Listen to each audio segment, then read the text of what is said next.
आपने चट्टानें पढ़ी होंगी तो पढ़ा होगा 3 तरीके की चट्टानें होती हैं। कौन कौन सी?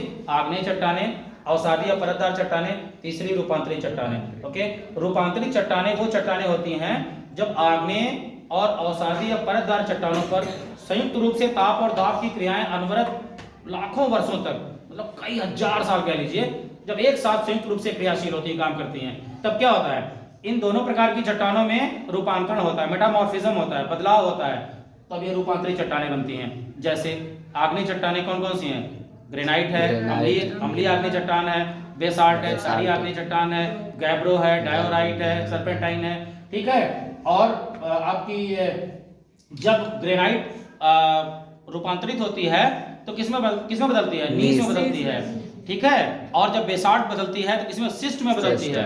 और फिर आपकी ये लाइमस्टोन है, सैंडस्टोन है, तो लाइमस्टोन को हिंदी में कहते हैं चूना पत्थर, और सैंडस्टोन को कहते हैं बलुआ पत्थर। ये दोनों अवसादी या परतदार चट्टानें हैं। और जब लाइमस्टोन का रूपांतरण होता है तो इसमें होता है मार्बल में होता है। मार्बल को हिंदी में कहा जाता है संगमरमर। ओके, और जब सैंडस्टोन रूपांतरित होती है तो किसमें होती है? क्वार्ट्जाइट में होती है।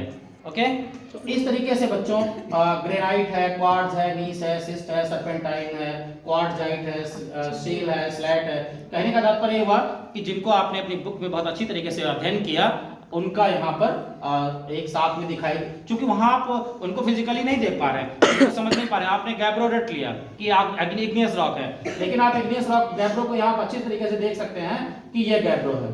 ठीक है, ठीक उसी प्रकार यहाँ पर कुछ मिनरल दिए हुए हैं, कलेक्शन ऑफ मिनरल्स, खनिजों का संग्रह। इसमें दुर्लभ भी हैं जिनके नाम बहुत हायर क्लासेस में बीएससी में पढ़ाए जाते हैं।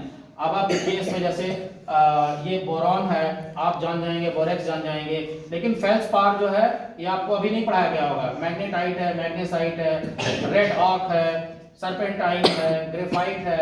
ठीक है, ग्रेफाइट क्या है? ग्रेफाइट कार्बन का एक अपर रूप है। ओके, जो हीरे से पहले वाली स्टेज है।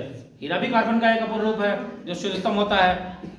इस तरीके से चाइना क्ले है, बॉक्साइट है। बॉक्साइट क्या है? एल्युमिनियम का एक अयस्क है। कोई भी धातु बच्चों सबसे पहले जब उसकी माइनिंग की जाती है तो अपने अयस्क के रूप में होती है, ओर के रूप में होती है, और जब अयस्क से उसका शुद्धिकरण किया जाता है, प्योरीफाई की जाती है, तो अपने जो है तत्व के मूल रूप में आ जाती है। ठीक है, जैसे लेड का क्या अयस्क है? गैलेना है। गैलेना। इस तरीके से बच्चों इसमें कुछ खनिजों का संग्रह है जिनको आप देख सकते हैं। और उसके बाद में collection of metals. Collection of metals का अर्थ है कि धातुओं का संग्रह। इसमें सारी वो धातुएं, ब्रास को हिंदी में कहते हैं पीतल। पीतल एक मिश्रित धातु है जो 70% जस्ता और 30% तांबा से मिलकर बनी होती है। ठीक है, ये कुछ उपकरणों को बनाने में, घरेलू बर्तनों को बनाने में, और कुछ अन्य धातुओं के साथ में मिश्रित धातु के रूप में, मिक्स मेटल के रूप में भी पीतल का प्रयोग किया जाता है। ठीक है, उसके बाद में निकिल और क्रोमियम। निकिल और क्रोमियम अत्यंत महत्वपूर्ण धातुएं हैं। आप लोगों ने घरों में स्टेनलेस स्टील के बर्तनों का प्रयोग किया होगा, कर रहे होंगे। स्टेनलेस का क्या मतलब? स्टेन माने होता है चिटकना, और स्टेनलेस मतलब न चिटकने वाली।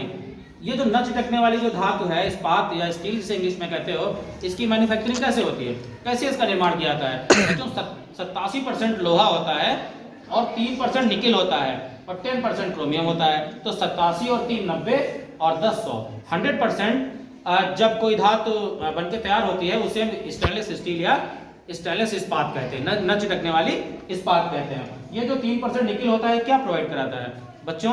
ये चमक देता है। शुरुआत में जब कंपनियां इस्पात तैयार करती थी इतना बेहतरीन होती थी कि आप उसमें चेहरा देख सकते थे, लेकिन अब क्या है, इतना ज्यादा अडल्ट्रेशन हो रहा है कि उतनी क्वालिटी नहीं है, क्योंकि इसका जो प्रॉपर रेशियो है, प्रोपोर्शन है, एग्जैक्ट 3% नहीं मिलाते हैं। इधर देखिए ये क्रोमियम है। क्रोमियम मजबूती प्रदान करता है और क्या करता है? न चिटकने का गुण जो है उसमें उत्पन्न करता है। ठीक है, ये हल्की ग्रीन कलर की धातु होती है। उसके बाद में फिर कॉपर, तांबा, देन फिर जो है ये जिंक, लेड, टिन, आयरन जिसे लोहा कहते हो, मैग्नीज, एल्युमिनियम और मैग्नीशियम और कोबाल्ट। ये सारी की सारी धातुएं आपने कुछ तत्व के रूप में मिट्टी में और कुछ वायुमंडल में उसका अध्ययन किया होगा। ठीक है।